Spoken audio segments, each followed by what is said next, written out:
ABC Listen. Podcasts, radio, news, music and more. Hi, I'm Sam Hawley, coming to you from Gadigal Land. This is ABC News Daily.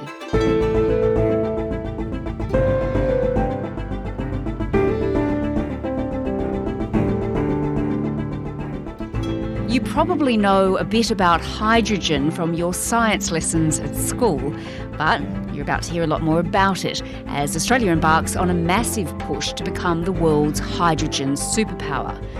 The hope is the element will soon be fueling everything from cars to passenger jets as the world races to switch off fossil fuels. Today, ABC business reporter Rachel Papazzoni on how Australia became a leader in the field and why it could result in our next investment boom. Rachel, you've recently been visiting Korea and it gave you an opportunity to have a look at what they've been doing when it comes to hydrogen. So just tell me about that. Sam, one of the most obvious things was when we visited a refuelling station. We'd been driving about an hour out of the capital, Seoul, on the way to our next destination, and we stopped over to refuel. And it was kind of broken up into different parts. You had your typical fuel stations that we see everywhere, you know, with petrol and diesel. And then there was this big section for electric vehicles and with plasma screens, and it looked really high tech. And then off to the side was this sort of lone fuel pump, and it had the letters H2 written on it. So I knew that that was hydrogen and very different to the other fuel pumps that we saw dotted around that refuelling station. Yeah, I bet. And I've never seen an H2 pump in Australia, I must say. Yeah, I've never seen one, but we have a handful of them dotted throughout the country. But the reason why we don't have so many of them is we just don't really have hydrogen cars. In fact, there's only 2 models that can be driven here, and that's sort of by special order or under special circumstances. So we just don't see them on the road. We obviously do have electric vehicles, and we're seeing the demand for those kinds of cars increasing. But interestingly, hydrogen cars can actually get you a lot further. So refuelling a hydrogen car, which takes literally 5 minutes, which just boggles the mind Yes. when you compare it to EVs. So it's a lot quicker to refuel, and they can go a lot further. They can go up to 600 kilometres, whereas there's typical EVs that we have in Australia at the moment, 300 to 400 kilometres, so a lot further on a hydrogen vehicle. Yeah, so before they have to refuel. That sounds pretty handy actually in a place like Australia, of course. But the Koreans, they're well advanced of us on this front, aren't they? Yeah, that's right. They've got about 30,000 hydrogen-powered cars on Korean roads. Still a minimal market there, but clearly much more advanced than what we've got here because, as I said, you just can't buy them here readily available. Yeah, okay. So, Rachel, before we go on, we better unpack what a hydrogen vehicle is and how it works. But even more simply, what is hydrogen? Just remind me of that. I've forgotten from my school days.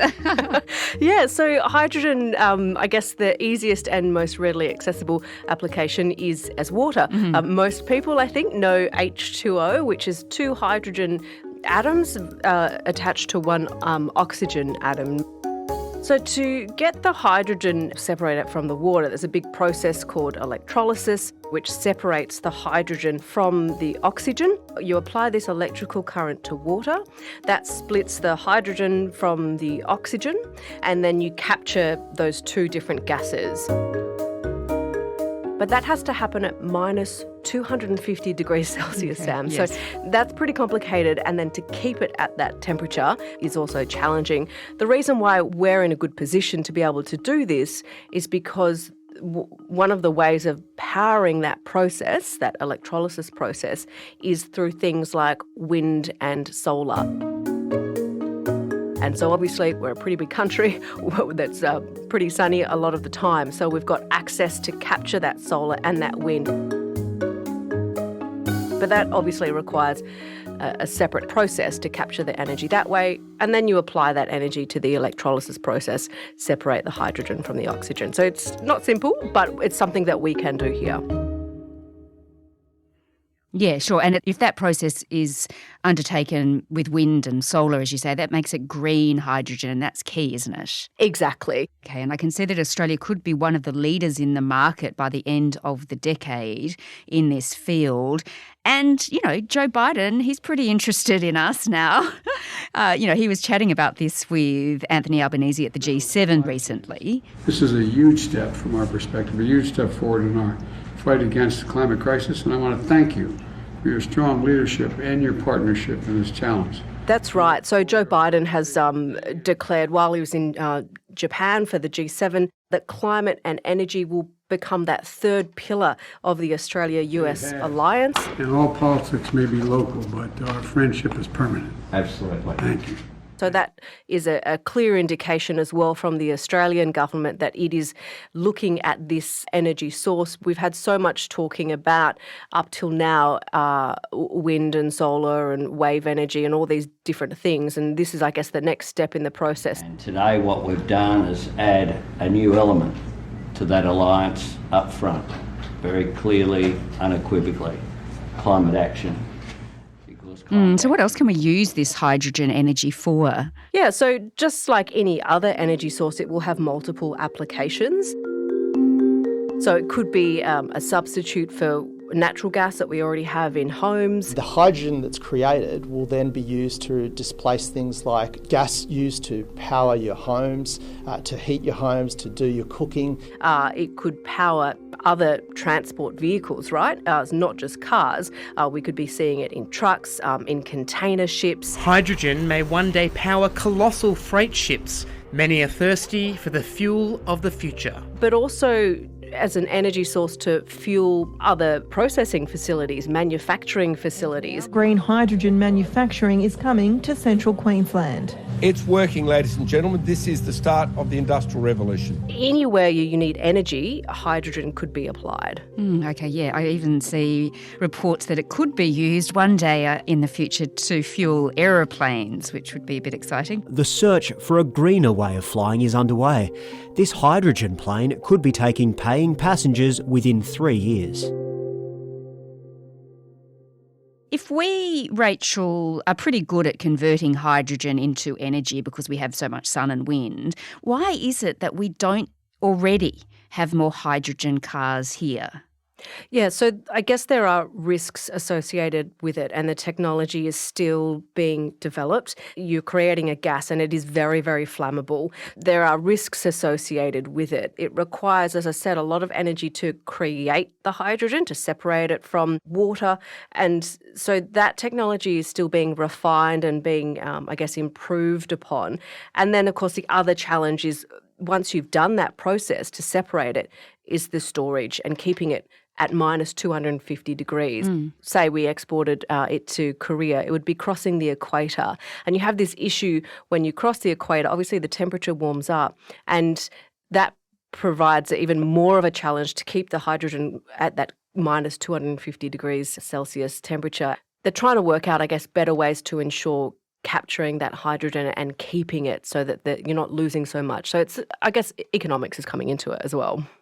Yeah, there's complexities to it, but we can see, world leaders are very interested in this now, aren't they? The Albanese government, in the budget a little while ago, allocated $2 billion to accelerate the green hydrogen industry. Australia's biggest opportunity for growth and prosperity is the global shift to clean energy. That's why in tonight's budget, we are investing $2 billion in a new hydrogen head start. So we're moving in that direction, aren't we?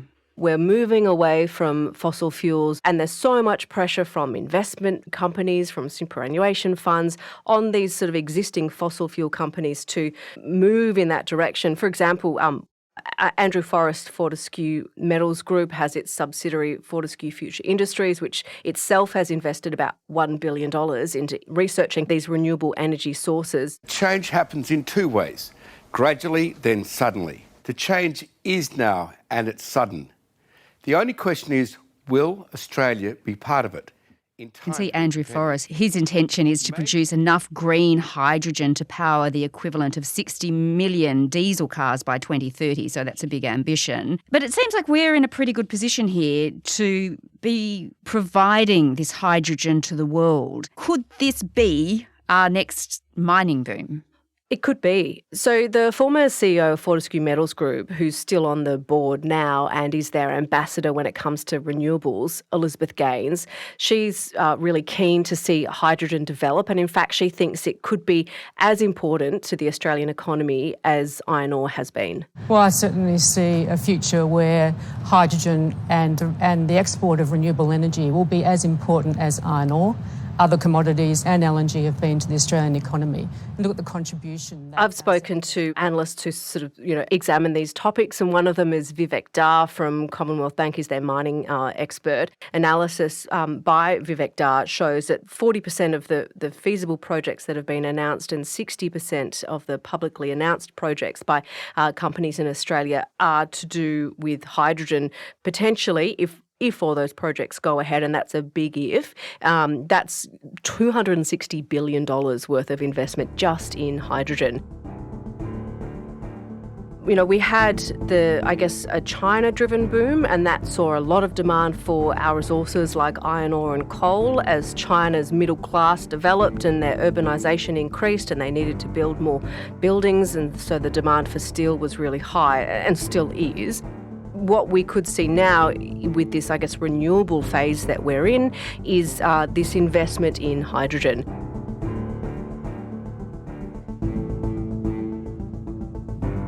Rachel Papazzoni is a business reporter based in Perth. She went to South Korea as part of the Australia-Korea Media Exchange Program, organised by the Walkley Foundation. On top of the deal with the US, Australia also has a hydrogen supply deal with Germany. If you want to know more about where we're up to with electric vehicles, have a listen to Australia's new plan for cheaper EVs from April the 24th. That's in your feed. This episode was produced by Veronica App, Flint Duxfield and Sam Dunn, who also did the mix. Our supervising producer is Stephen Smiley. I'm Sam Hawley. ABC News Daily will be back again tomorrow. Thanks for listening.